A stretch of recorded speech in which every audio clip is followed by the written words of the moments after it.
even less films actually make money or repay their investors a return. It's just not a thing that happens today. It happened a little bit before today when you actually could go to Sundance and get a deal, but it's just not like that anymore. The startup investment landscape is changing, and world-class companies are being built outside of Silicon Valley. We find them, talk with them, and discuss the upside of investing in them. Welcome to Upside. Woo!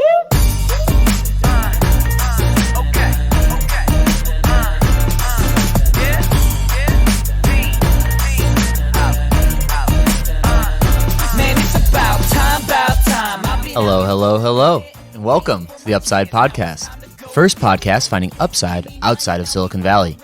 I'm Eric Hornung, and I'm accompanied by my co-host, Mr. Producer himself, Jay Klaus. Jay, I'm not talking about podcast producer here. This is bigger, this is better, this is visual. Bigger, better, and visual on the big screen. The silver screen? The silver screen. Is that TV? I don't actually know what that means.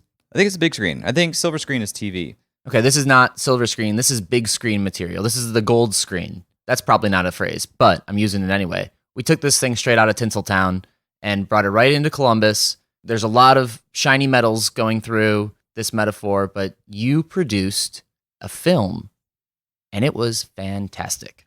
That's right. We talked about it a little bit in last Wednesday's episode, so if this is interesting to you, definitely go back and listen to last Wednesday's short Talking Heads episode, but 3 weeks ago, we released our first full-length feature documentary, Test City, USA, which we've been working on all through the summer.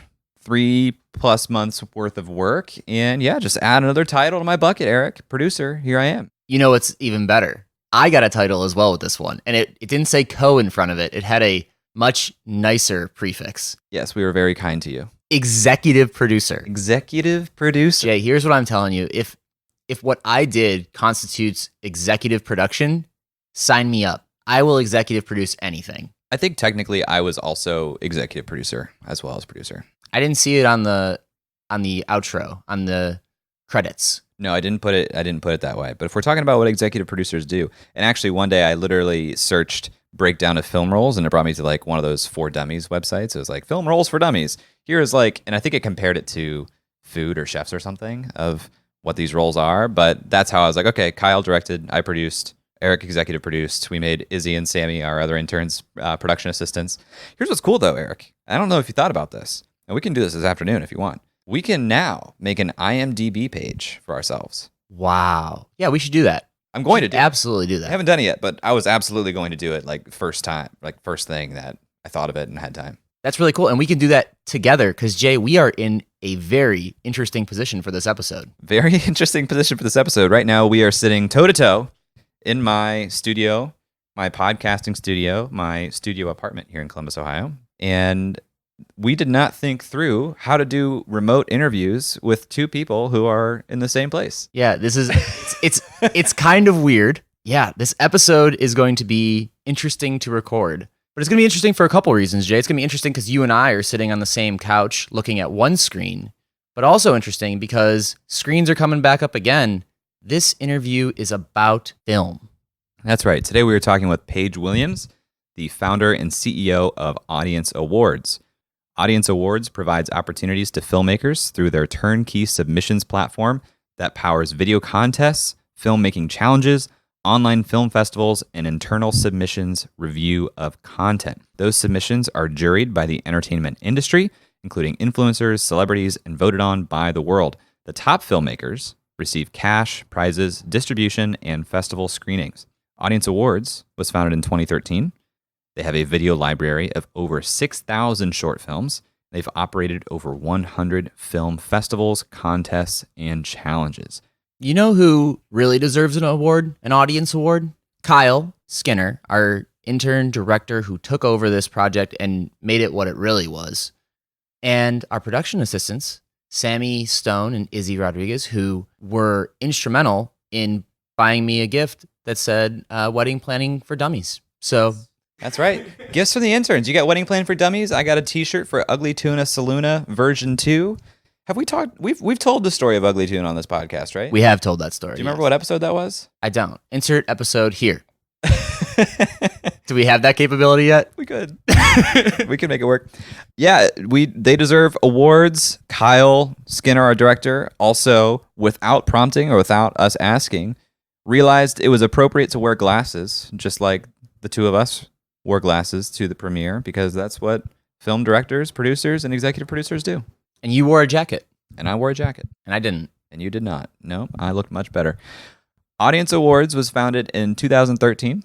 They're based in Missoula, Montana. Our first Montana company, Eric. First one. I've been itching to get into Montana for a while now. I like the Rocky Mountain region. I want to learn more about it. We got Montana. Would love to do an Idaho here. That would be nice. You were looking for Bozeman, though, right? I was looking for Bozeman, but look, I'm not picky, We, a little behind the curtain, we have an internal newsletter we send out to all guests and close friends of the show. And in that, we look for certain geographies, and we've had Bozeman, Montana in there, I feel like, for 3 or 4 months. Yeah, so shout out to Maddie from Anthos Capital, who made the connection when she saw we were looking for Bozeman. She said, I got someone you got to meet. And that's today. And that's today. Talking with Paige, side to side, hip to hip, on this couch, sharing a mic, sharing a pair of earpods, because logistics is difficult. Right, we're definitely remote first. All right, guys. Well, we're excited to share this episode with you. If you have thoughts as we go through, of course, you can tweet at us at UpsideFM or email us hello@upside.fm. We'll get into that interview with Paige. Eric, one of our favorite questions is what sucks? And do you know what sucks about podcasts? The fact that we don't know who's listening to us. Exactly. The analytics in podcasts are terrible. And so I think I came up with a solution of how we can get a better feeling for who our listeners are. Well, do tell. All we need you to do, dear listener, is go to upside.fm/survey and answer a short 1 to 3 minute survey so we can get a better understanding of who you are, which helps us serve you better. We love feedback on the podcast, don't we, Eric? Oh, we love feedback. All about the feedback. All about the feedback. And so if you would humor us, please go to upside.fm/survey. Let us know a little bit more about you so that we can better serve you and make this podcast even better. That's upside.fm/survey. We promise the survey won't suck.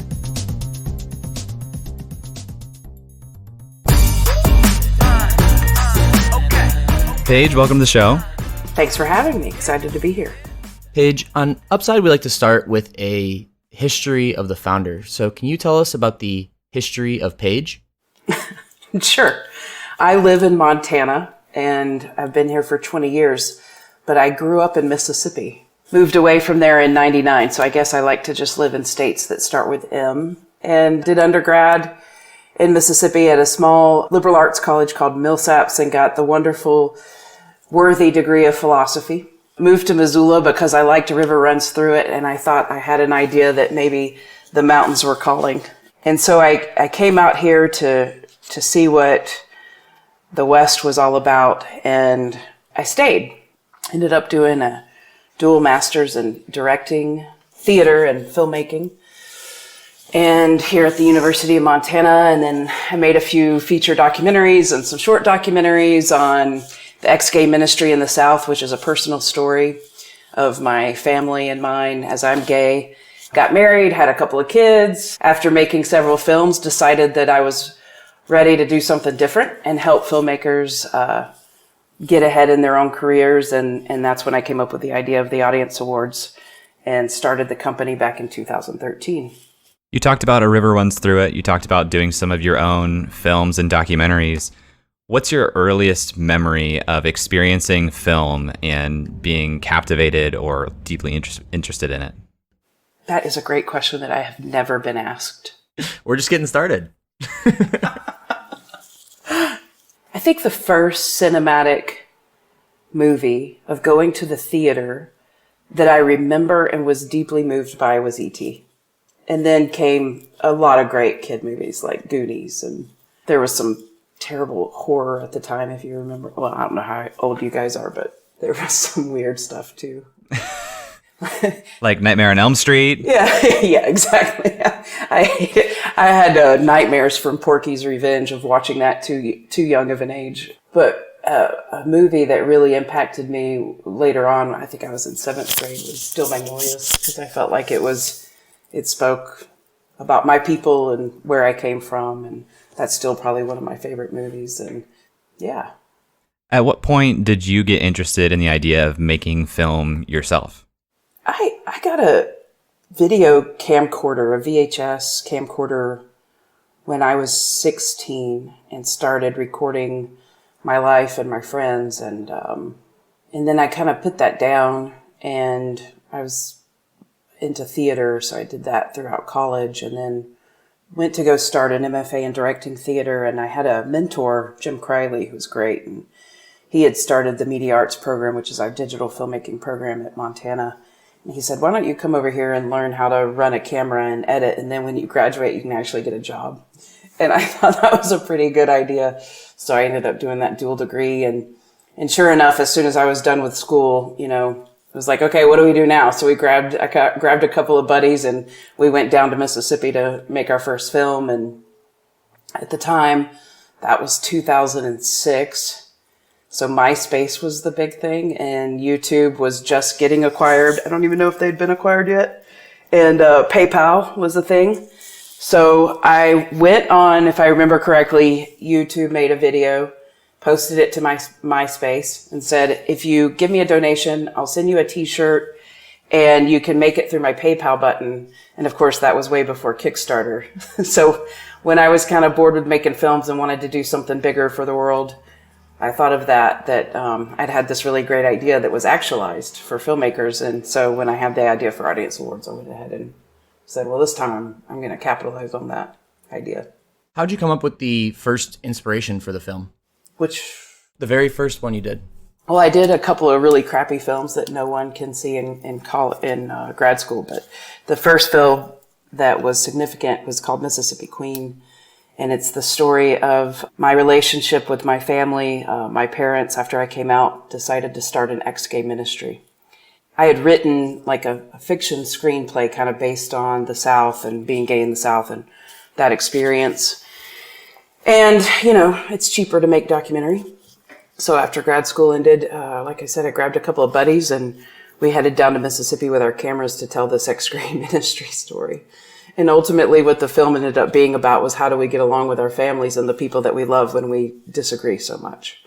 And filmed it over the course of the first year. The first summer when we filmed, I tried to not be in the film.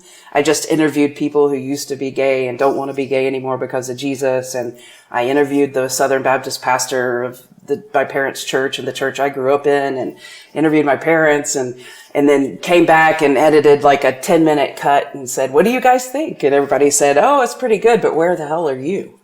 And so I got pregnant, and the next summer went down to Mississippi, and we filmed, just my wife and I filmed my part of the story and my relationship with my parents. And just over that evolution of 12 months of finally sitting down and talking about it, and then them knowing that they're going to have a grandchild, kind of changed everything. And so all of that became a part of the story.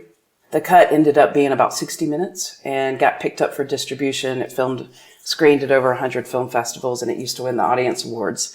It wasn't a great doc technically, but it told a pretty good story that people identified with, I think. And so that kind of, kickstarted my career and got me going and got me to the place to make the next few things.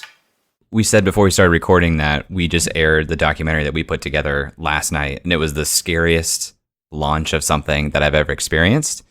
And you doing this documentary 10 plus years ago in the South, what did that feel like? Hell.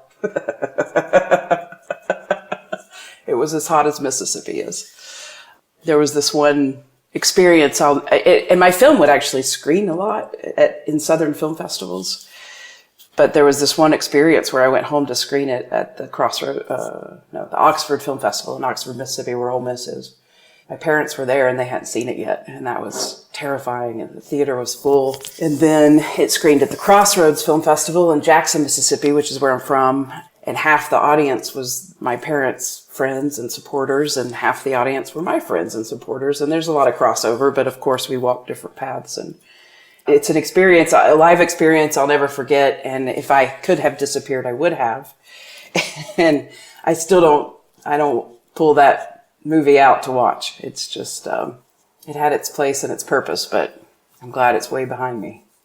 You said that it premiered at over 100 film festivals. Is that common for a documentary or a film? Probably not. I don't really know the stats on that, but it kept going for several years, getting played. There was a company at the time called Film Buff that was a part of Cinetic Media that had picked it up and distributed it. So it screened on the Sundance Channel back when that was a thing, and in several countries. What does getting picked up look like mechanically? Well, it's very different today than it was back in 2007. So back then it was, send us all of your assets, we'll put your film wherever we can, and we'll rev share some amount of, minimal dollars with you. I think we had a 70-30 deal. So, I saw a couple of checks from that. And today it's quite different, distribution and all of that. I'm sure we'll dive in that a little bit more when we talk about audience awards. So maybe this is a good transition to talk about when you decided to make the career move into starting audience awards. What was that impetus? The Montana Film Commissioner, so this was in 2013, decided to start 3 Montana-centric YouTube channels. He was going to a few producers around the state and asking smart questions like, how do we get content on the channels, and how could it work, and how could we engage or bring an audience to it? And I said, well, Queen had won audience awards several times, so I said, well, why don't we just do online audience awards voting on YouTube for the channels, and then you'll not only crowdsource video content and films for your channels, but also drive an audience if there's some sort of accolade for winning. And that's when I was looking for something new to do. I had just spent 3 years following 6 kids as they aged out of foster care, which was pretty tough, and it was some dark times in the editing room. So I was looking for something lighter to do and something fun to do. And I thought, well, that's actually a really good idea.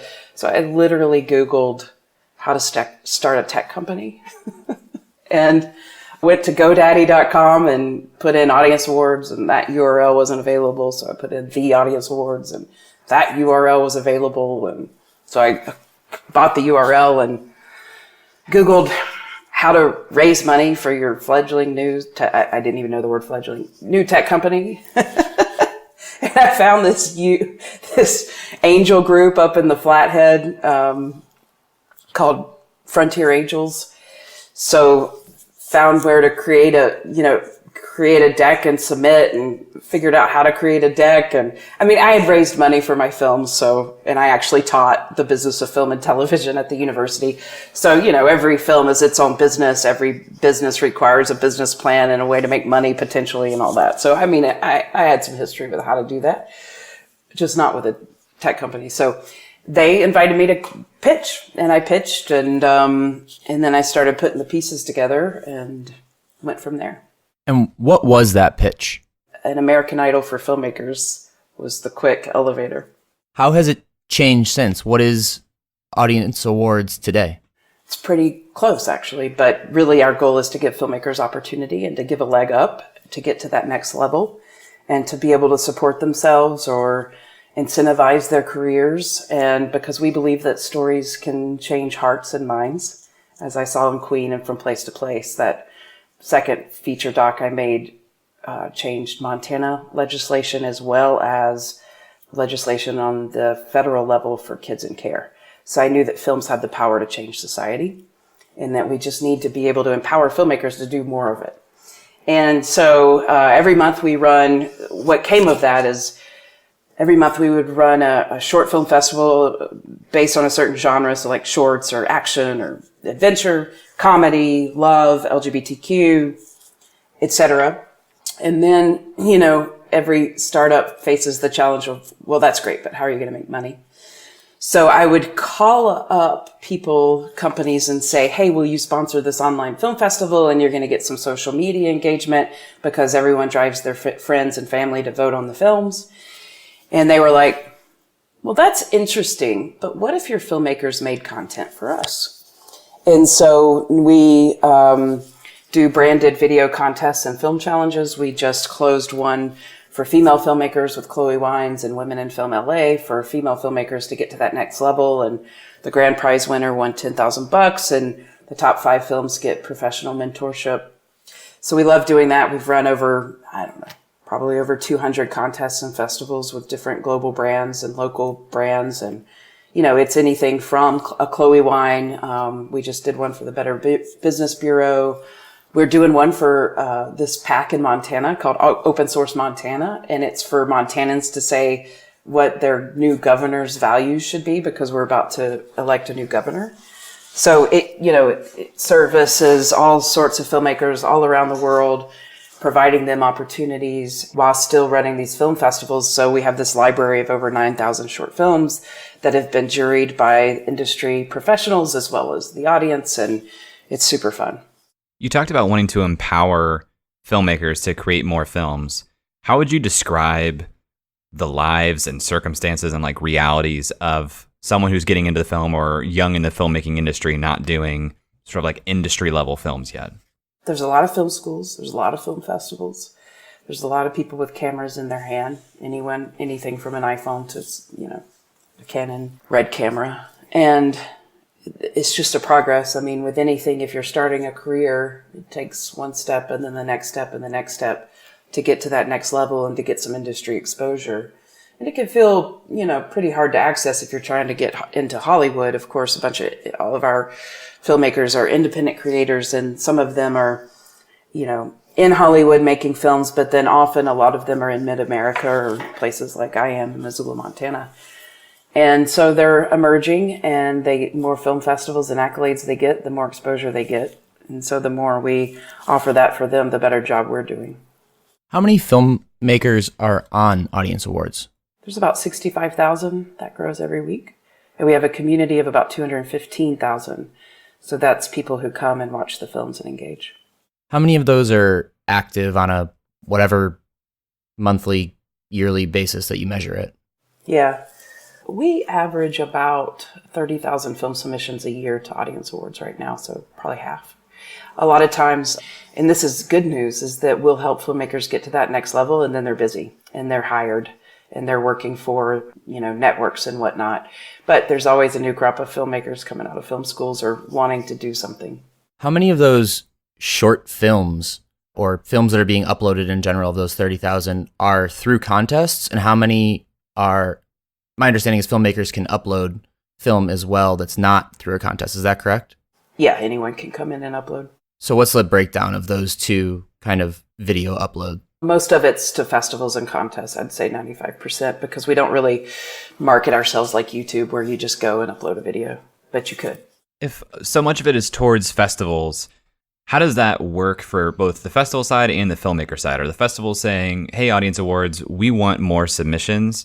Here's a way to allow filmmakers to submit easily to multiple festivals at once? Is it almost am I able as a filmmaker to apply to a bunch of festivals at once by going through Audience Awards? Well, they're actually Audience Awards film festivals. So they're branded Audience Awards, and they happen online. And then the top films screen at our live event, which for the last live festival.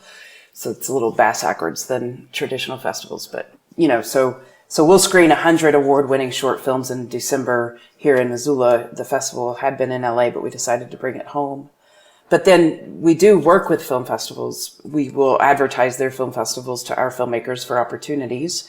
And also sometimes they will have a showcase of the short films that have screened at their festivals over the years. We primarily are around short films because filmmakers can have them online, whereas a feature film costs more, and there's just different types of distribution deals. You mentioned the contests as how you make money. Can you break that down a little bit more? How does that actually turn into revenue for the Audience Awards? We charge a brand a fee to run a video contest. So, for example, GoDaddy said, okay, Paige, we want original 2-minute videos telling really cool small business stories. And so they paid us a fee to host a contest and market that to our film community. And they received 233 original submissions featuring small businesses all around the world. They gave away over $21,000 to the top 10 submissions. And there's usually 2 rounds of jurying. So in the first round, the audience voted, most top 10 audience voted, and top 10 preliminary jury selected will move to a finals round where the brand will choose the winners. And award them prizes that can range from cash to cameras to industry access. And we market those contests. It's super turnkey. The brand doesn't have to do anything. Like, we take the pain out of running a contest. It all happens on our platform. It's super easy. Makes a large earned social media splash, which is great for the brand, as well as accessing that content. The filmmaker maintains their right, but they also get exposure through then GoDaddy taking those films and putting them up across their social media channels and in their blog. Is that a flat fee, or is that if you had 250 submissions, it would be more? Like, what does that fee look like? Our fees are based on the amount of marketing we do generally and submission rights. It's sort of a SaaS model, actually, is what we're shifting into. So it sounds like you have essentially a marketplace here, which almost has three sides, right? You have the filmmakers, you have the audience members who are doing the voting, and then you have the brands who are kind of creating the contests. Which part of that marketplace is most difficult for you guys to keep going? Or is it at this point like really self-sustaining? And the goal of our company is to provide filmmakers real value. And we provide our filmmakers real value by opportunities with brands. And so, that's just sales, no matter how you look at it. Where we have product market fit is in user growth and filmmaker growth, because every creative needs a great opportunity. That's really easy. The hard part is getting into a brand and saying, here's what we do. Here are the results. Don't you want to do it too? And then getting them to sign that contract. if I'm one of these filmmakers and I find audience awards and I say, oh my gosh, there's a contest going now for GoDaddy, I'm going to make a short film for this. How much time do you think that filmmaker puts into one brand's sponsored contest? Not much. It's so easy to make content these days. Jay, did you hear that? It's really easy to make films now. Not your documentary that screened at the film festival last night. We're not talking about that. Well, and the reason I asked is how many contests does a typical filmmaker enter? And if they don't win one of them, like, are they still going to keep entering and entering and entering? Like, where do they draw the line? Oh my God. We will have the same film submitted 20 times. You know, usually we see our successful filmmakers who win over and over and over. They just keep engaging. So I would say the standard for folks who are really good at what they do and really crafted is probably 3 to 5 over the course of the years, maybe more. Some are more. Like, there's this one guy, I mean, this is kind of an outlier, but he does every single one because he can win. He's just gotten it, you know, he has this process. It doesn't take long and he always wins. He's really successful. And then those filmmakers that stink, bless them, kind of disappear, which is great. I don't remember if you called it a judge or a jury process, but how does that work? Who is the judge? Who's the jury? And who's the executioner? Depends on the event, the online event. So often like in the Chloe Wines She Directed contest, Women in Film and Chloe Wines got it down to the top 10. And then we had a celebrity judge choose the winner, and that was Kate Bosworth. In the GoDaddy example, their team and our team helped narrow it down to the top 20, and then 3 brand managers from GoDaddy chose the winners. When we do our film festivals, that's a combination of our team and then also some industry jurors who are experienced in filmmaking and are jurying other film festivals. So just depends. What are the guidelines that someone like GoDaddy gives for the contests? What's like the prompt? Whatever the content is, the content need that they have. So in their case, it was small business stories. When we ran one for Dell, it was 8K footage, beautiful 8K shots. When we ran one for Sony, they had a Kando mission, so it was content around that. So it just depends on whatever content they need. And then we always keep it short because it's easy to make and people don't watch long projects online. You know, our consumers are young and want to consume something within 2 minutes or less. Short like 5 minutes, short like 30 seconds. 2 minutes or less. So 15-second, if it's a campaign that they know that the content's going to go on YouTube ads, that's 6 seconds. Some are 1 minute, but we always encourage general 2 minutes or under if it's for a brand. And if it's for like a do-good campaign, like Let's Save the Ocean. And we ran the Ocean Film Challenge. then those films were 5 minutes or under, because those films, the top films, go and screen at film festivals, and people are more engaged in knowing that they're going to watch a longer form, short form video. So it depends on who the audience is and where the videos are going to be used. What metrics do you look at to gauge the health of audience awards? User growth and time spent on site and average page visits. Those are our primary things right now. I mean, we've really spent the last 6 years building a platform with an engaged community and filmmakers and a video library. And now it's really the time to start a go-to-market strategy to scale and monetize this platform. And what does that look like? What does scale look like here? 65,000 filmmakers are great. 215,000 community members are awesome. But we'd love to be at 1 million, and then 2 million, and then 3 million, and then 4 million. And people going on audience awards and watching great content. Our films are super high quality. I mean, there's some real crap, don't get me wrong, but there's some amazing films on our site.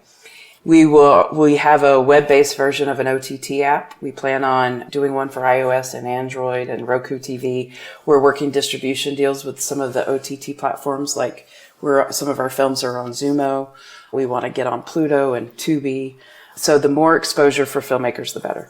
What is OTT? You just listed off a bunch of names that I've actually never heard of, so I'm super interested to know it. Like, what is Pluto? What is... Did you ever see Sylvester Stallone in Over the Top? No. OTT means over the top, and it's like Netflix is an OTT channel. It's what you watch when you don't have cable. There's a big business right now around OTT channels, and of course we know Apple's creating one, and there's now IMDb TV, and there's the usual suspects like Prime and Hulu, etc.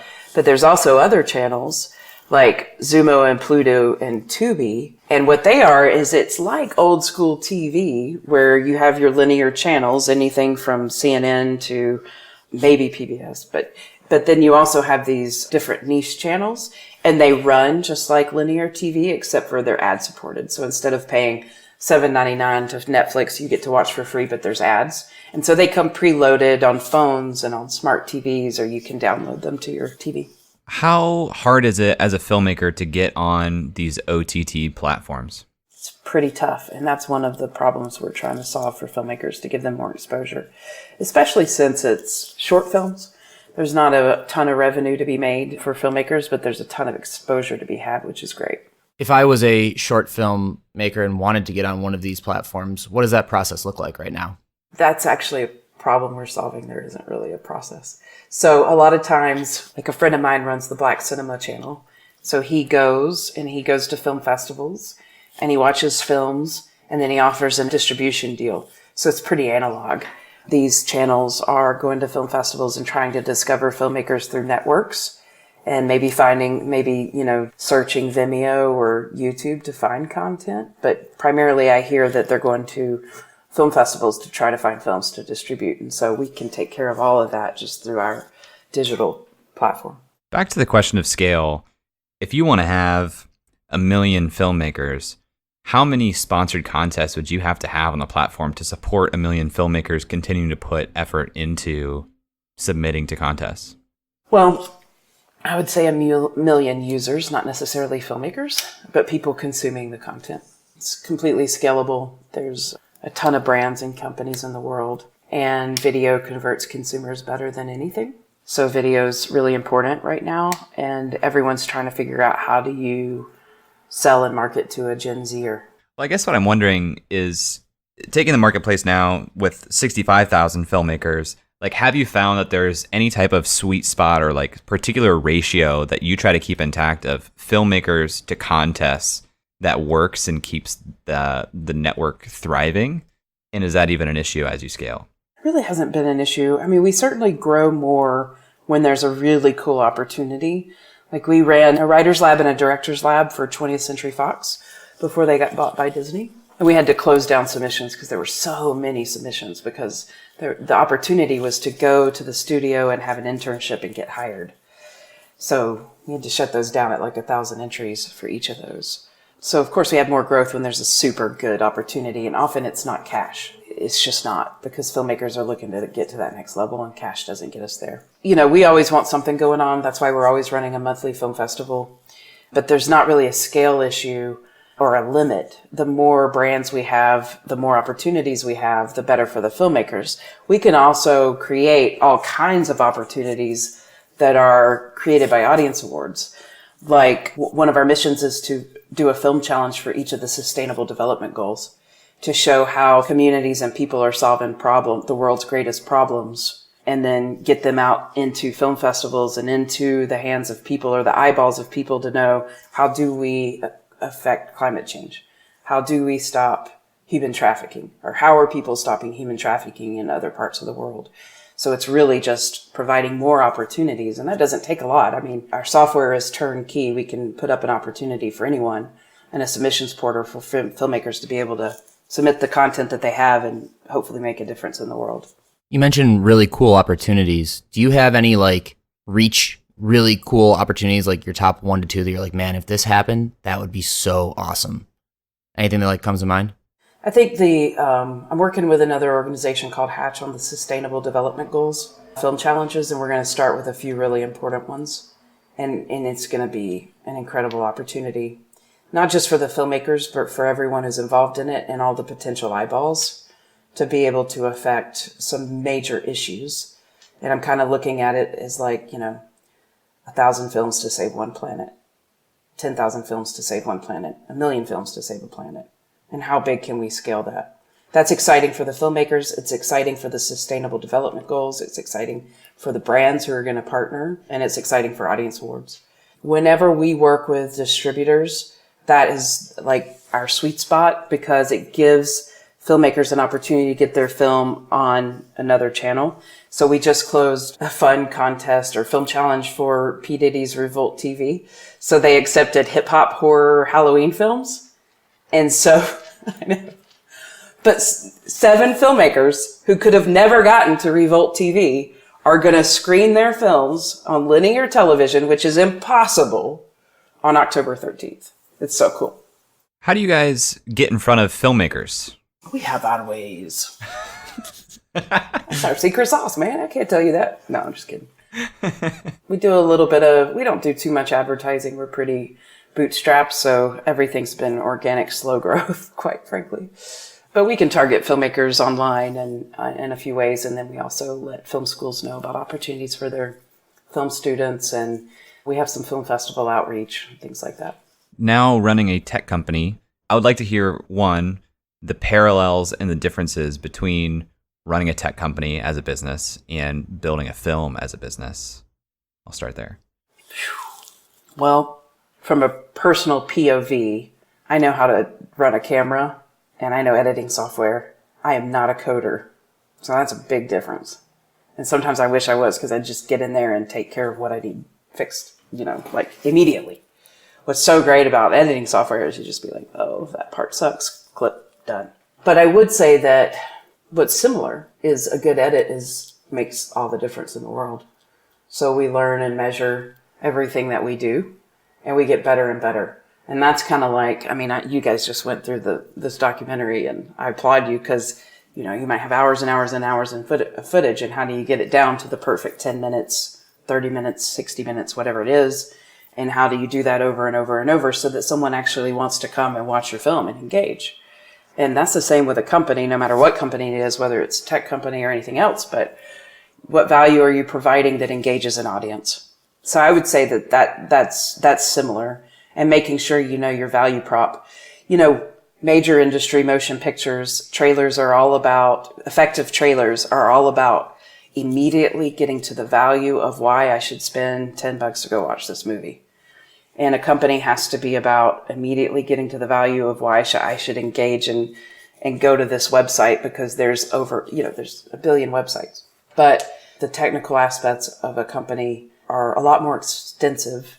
When you make a film, you maybe manage a few people for a time period, whereas when you have a company, it's long lasting. They say that a film stays in your life for at least 7 years. That's similar. I'm still here. Audience Awards is still in my life 6.5 years later. What about fundraising for more major film productions? What does that process look like, and how is that similar or dissimilar to what you did with the angel funding that you got? Well, there are not angel groups funding films, but there are angel groups funding tech companies.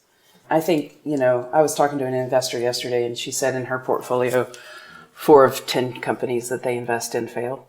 I was surprised that it was that low. I kind of thought it was probably 8 of 10 companies, and you guys probably know that better than me and those statistics of failing companies. But I would say even less films actually make money or repay their investors a return. It's just not a thing that happens today. It happened a little bit before today when you actually could go to Sundance and get a deal, but it's just not like that anymore. And so tech companies are making returns. So there's groups that invest in tech companies versus film. What changed that people aren't making money on films anymore? The industry. People don't watch movies as much in theaters, and so you're not going to sell as many tickets and as much popcorn, and so you're going to get a lower offer for your film than you would have before because there's more content and more opportunity. So people are more divided. Their eyeballs are more divided, and so you don't sell your content for as much. What's the future of Audience Awards look like? I think the future of Audience Awards our job is to just get what we do out more. It's to bring in more eyeballs and audience, bring in more opportunities for filmmakers, and that means more brand sales, as well as creating our own opportunities for filmmakers to really help them get ahead. And, we're okay with organic growth and keep going as things are, but, it could be an investment. It could be, there are companies who are interested in us because of our library. So we're not sure. There's a couple of paths we're actually looking at right now. But either way, whichever path we take, it means ultimately more opportunities for filmmakers, which is really cool. If you go down the path of, all right, we're going to grow this organically, who do you need to hire? Who's like the next hire to kind of keep scaling this thing? Or do you need one?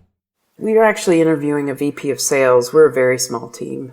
And I've had salespeople before, but we don't right now. And so I met a pretty good guy who I think could do well.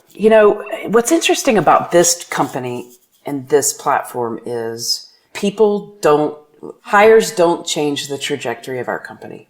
I've hired people and it didn't really change anything. And it wasn't that it was the wrong hire.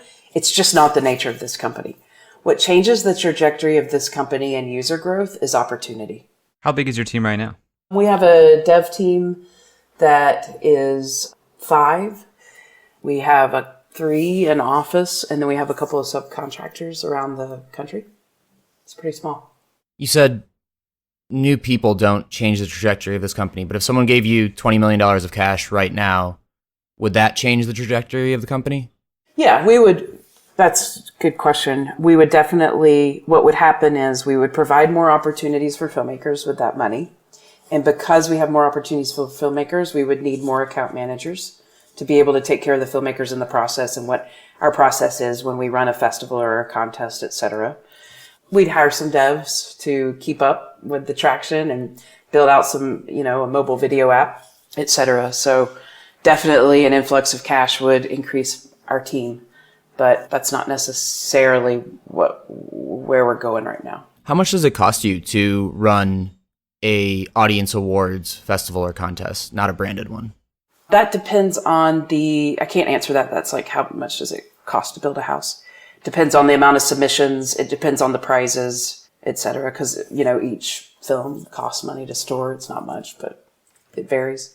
Okay, so then a different question, maybe more philosophically, is how do you measure ROI on running your own festivals versus the ROI of branded content? Yeah. So every time we run, for example, the Adventure Film Festival, we're measuring how did we do in the 5, 6, 7 years past. So what is our percentage of growth of the number of films submitted to this year's Adventure Film Festival versus last year? And what is the measure of social media impressions this year versus last year and the year before that and the year before that? So we're measuring growth and performance based on past performance. One last question from me. What's the most misunderstood thing about Audience Awards? Well, by virtue of its name, it seems like the audience chooses the winner. And that is how we started. But we quickly learned that the audience does not choose the best content and that people scam the system. So we changed it to where the audience, because if you're at a film festival, a real live film festival, and you're holding a paper ballot, there are people taking your ballots and you can only submit one. And that's easy. But it's possible to scam a system. So we made it where the 2 rounds where the audience move forward and preliminary jury move forward, but ultimately the jury selects the winners. So I guess we should be called jury awards, but that's not our trademark. We didn't spend a ton of time talking about Montana other than the mountains were calling you. So at this point in Audience Awards life, 6.5 years in, what does it mean to be based in Missoula for this type of company? It's pretty cool. Montana has the highest growth ecosystem for high-tech startups in the nation. There's a ton of reporting on it right now, and there's a lot of excitement around tech companies in Missoula.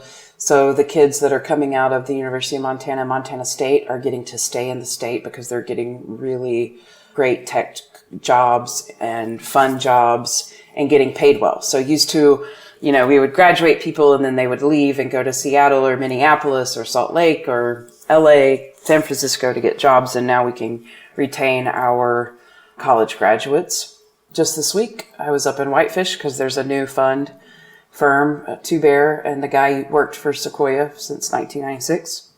And he's bringing his own fund to Whitefish. And we have another VC over in Bozeman and then a couple of angel groups. And so it's getting pretty exciting, and I'm excited to be a part of it. It's very different today than it was when I started. Montana's startup ecosystem is very different today than when I started the company in 2013. We had no VC funds in 2013, and now we have 2.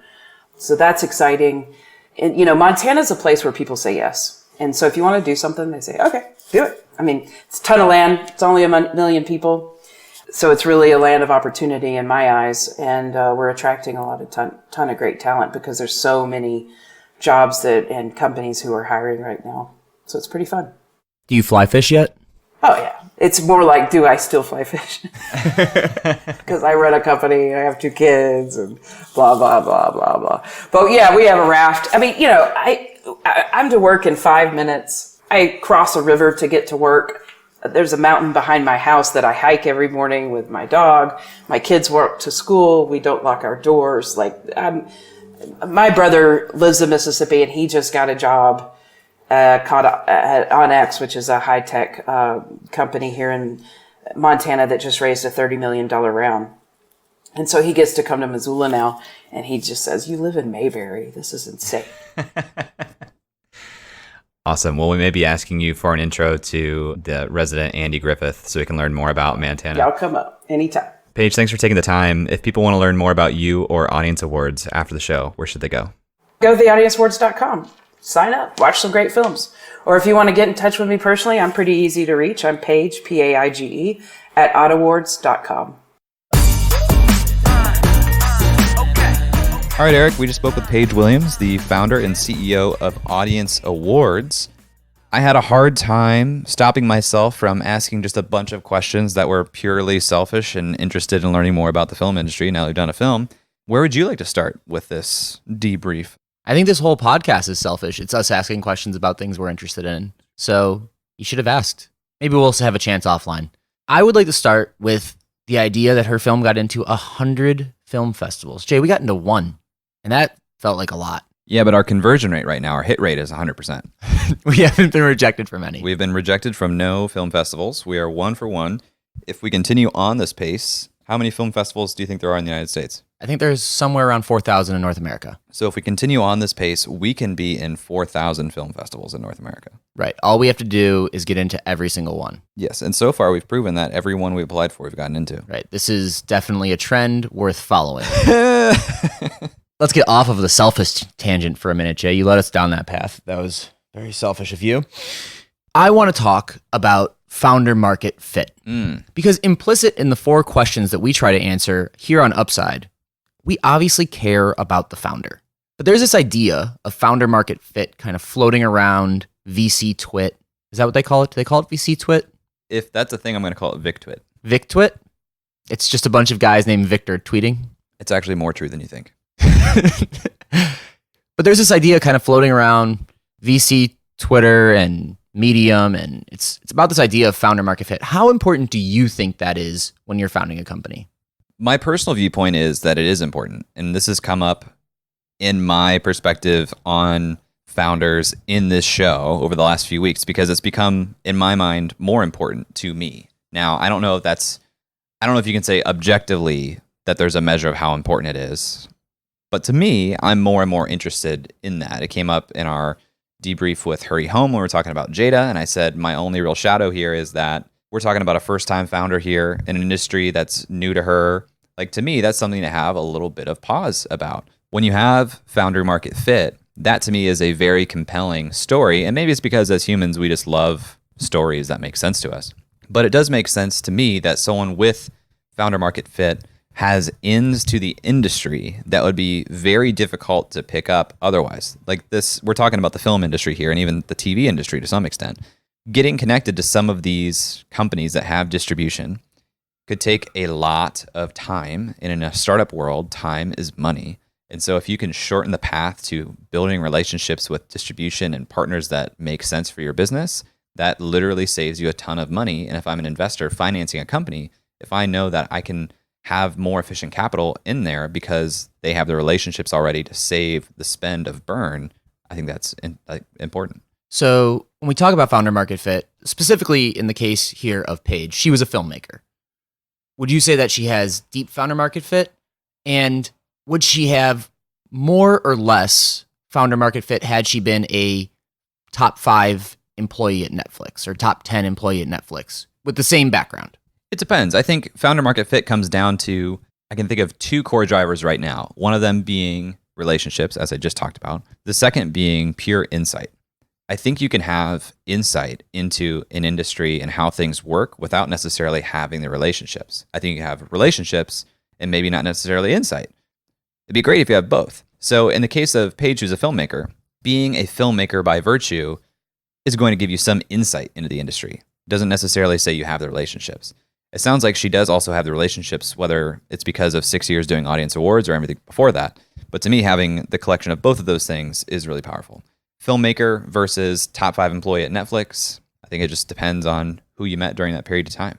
So I'm asking a lot of questions. This is like interviewing Jay Klaus. Maybe it's the proximity to sitting by you, but we talk here on Upside a lot about the different types of fundraising that there are. We've talked with Earnest Capital about bootstrapping. We've talked with venture capitalists about the growth at all costs mindset. We've talked with our friends at Zive about that middle ground that is so elusive. Here we have more of an organic, slow growing tech company. Is that a shadow to you, or what do you think about that? What I love about Audience Awards organic growth, even if it may be slower to this point than someone who's taken on venture capital rocket fuel, the fact that they have existed for 6.5 years is that's a very strong mark to me. More and more, I'm convinced that the longer you have been able to exist, the more likely you're going to continue to exist that long. I think that plateaus at some point. You know, you look at giant industries who have been around for 200 years, like because the world has changed so much in the last 200 years, they can be in danger. But for a company that's bootstrapped, I think being around for 6 years, they've figured out how to make money to make the team work right now.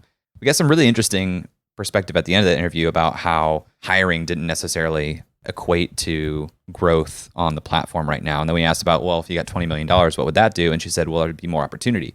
I didn't quite close the gap between how money relates to opportunity if it's not through hiring, which I have a little bit of a shadow on. But I like the growth at this point just because by virtue of existing for 6.5 years, they've learned a ton. They've built more of those relationships, like I said, that I think are important.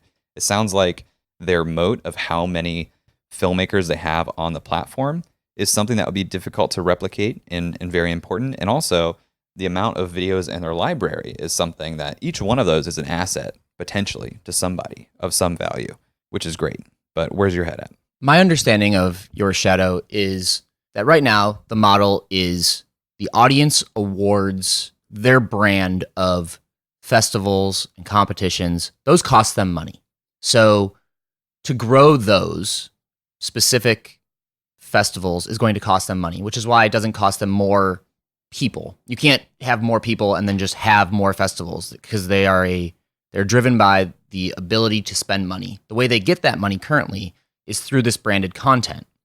So right now, the money comes in through branded content. It's spent through advertising awards, and that's how they dig that moat deeper and deeper in both their number of filmmakers and film library. So they're using branded content essentially as fundraising for their creative side and their own initiatives. So I think if you did have that money come in, you could still have your branded side of things, which is obviously going to be your revenue driver, but all of that money can get poured into building out that internal service offering. Which I love. And to me, what I thought was obvious midway through the interview and going into this was the more, like if the revenue model is from brands and sponsored contests, it seems like that is one of the most important metrics and things to track and be trying to grow. And when we asked about health and KPIs, we got user growth, time spent on the site, page visits. She wants to grow community members, more people watching the content. I just didn't quite understand how that maps to what's making the business money right now and what needs to happen for this to be a high growth or potentially more investable company from the brand and sponsored content side of things. Because I think about, and this is my experience as one data point, I think about HQ Trivia. Weird comparison to make here, but keep up with me here. When you started HQ Trivia, it was awesome, fun. You tune in for a couple minutes a day and you have a chance at $10,000. If you're not familiar with HQ Trivia, maybe I should explain this. Live trivia concept. You get given something like 12 questions, I think it was. 12 questions. And everyone who gets all those questions correct all the way through the end, you have like 3 seconds to answer. If you get all the questions right and survive to the end, the winners split the pot of the $10,000. When that started, that was awesome because there weren't that many people on the platform and your chances of winning were okay. And even when there were more people, you weren't competing directly against them, but the more winners meant more of the pot that was split. So by the end of the time I stopped playing HQ Trivia, the winners were getting like less than $200 a piece. I think of the marketplace dynamics of audience awards, and I want to understand more about how long am I going to be a filmmaker on this platform creating films if I'm not winning these contents and getting compensated? Because that has a natural relationship to how many contests I would want to have on the platform as the purveyor of the platform to keep that creative filmmaking audience engaged. I see what you're saying. I think HQ Trivia is probably a flawed metaphor. It's not direct one-to-one, but what I'm saying is like there's a point where if I'm not getting gratification from my effort, I stop showing up. I think Rap Chat is probably a better proxy, to be candid. You have people coming on creating music, and there's the same power law distribution of, okay, there's going to be one winner and 223 entries. On Rap Chat, it's more of a user-generated content model, but there's contests and certain things. So Rap Chat was, for new listeners of the show, episode 2 of the Upside podcast. And I'm less concerned with the fact that it's a power law distribution because I see things like YouTube or podcasts even, things that like we do that have power law results. And I think that is the same thing here in filmmaking. She said it, most films are never going to make anybody money. And I think it's the same thing when most films are never going to win a competition and filmmakers go in with that expectation. And I think expectation is important. If you're going in thinking, I'm going to win every one, like the one outlier she mentioned, then yeah, you're going to have a very different experience. But most filmmakers, the ones who've gone through school, know, hey, I'm going to get turned down a lot. I mean, just go read any article about getting into a film festival, and it's like, just be ready to get like 90% rejections. So the expectations. We're 1 for 1, though. Upside is 1 for 1, but the rest of the film industry is at 90% rejections. And I feel like a lot of filmmakers, most filmmakers, are in it to tell stories and create things that are interesting to them. And they're probably not trying to make their full living on sponsored corporate stuff like this. So maybe it's a factor of this is something that I'm willing to put some amount of my time into to try and fund my own creative projects. And they're still getting value out of submitting to the audience award film festivals and having it on the platform and getting in front of people there. So maybe it's not as big of an issue as I think. I mean, for the platform itself, for audience awards, if they want more branded and sponsored contests on the platform, the biggest win for them is those brands and sponsors walking away saying, wow, we have some awesome content to work with here. And you don't need the whole platform submitting to those competitions. You need enough people submitting enough good content that brand is happy. So maybe what I'm saying is a non-issue, but I was trying to suss that out of the interview and I just wasn't quite getting the answer I was looking for. I would say that I am with you in terms of probably my biggest shadow was that answer of the health of the ecosystem. And I think this could just be the difference between bootstrapping a company and looking at things on more of a long-term time horizon versus the companies we talk to are raising every 6 to 18 months. So they need to know their KPIs and metrics and what is that very specific thing that's driving this very specific thing. Whereas Paige and Audience Awards haven't been on that same trajectory. So they have focused on different things that are maybe more long-term indicators than short-term revenue drivers. So what do you think, Eric, with your investor hat on over your hair that's much better than mine? What do you think about if they wanted to go down the investment path, and she didn't say that they were going down that path, it's just an option potentially. If she wanted to go down that path, what would you be looking for as an investor that would give you more confidence in evaluating this? I asked the question about their go-to-market strategy and kind of elaborating on that. And she really just mentioned the over-the-top strategy. I wish I would have got more there. If I'm an investor, I think this has product market fit. It has a community. It has the numbers. But if we're going to scale this thing, what does scale look like mechanically? You're going to get on to Pluto and all these over-the-tops. Are you going to, how are we going to get to that next level? How is this going to 10x? How is this going to 100x? Can it 100x? That's a question I have as well. Can you get 100 times more filmmakers? Maybe. I don't know the global population of filmmakers. And that's probably not even the variable that matters as much. It's probably more about viewers, and it's probably more about getting sponsored contests on here. I really like this company. I think that it's scratching the surface of its potential because, as she mentioned, from our brief experience in this world with our foray into film, it does seem like a very opaque and difficult process to get your film onto some of these OTT platforms. So if that's a real pain point, I feel like there might be some market opportunity there that they've barely scratched the surface on. What excites me about this also, like YouTube, there is just so much content that becomes an asset to the platform that's on here. So the longer they exist, like I said, getting more and more assets that you can leverage in one way or another, I think becomes a moat for this business, especially if it has relative high quality. This was done by filmmakers. YouTube is just anyone has a camera, hit upload and put this up here. And she said there's some crap on Audience Awards as well. But if the vast majority of your library is filmmaker quality shorts, it's worth exploring more. As an investor, I would dive deeper into what is the value of this and who is the value to, because I think that's a unique asset that they have in large quantities. I would agree. And I think it's more and more valuable right now as we're still, feels like it's been a decade, but we're still in the midst of these the golden age of content, the content wars, whatever you want to call it. Feels like everyone is getting into professional quality content, from the biggest players to brands to it really doesn't matter. To us.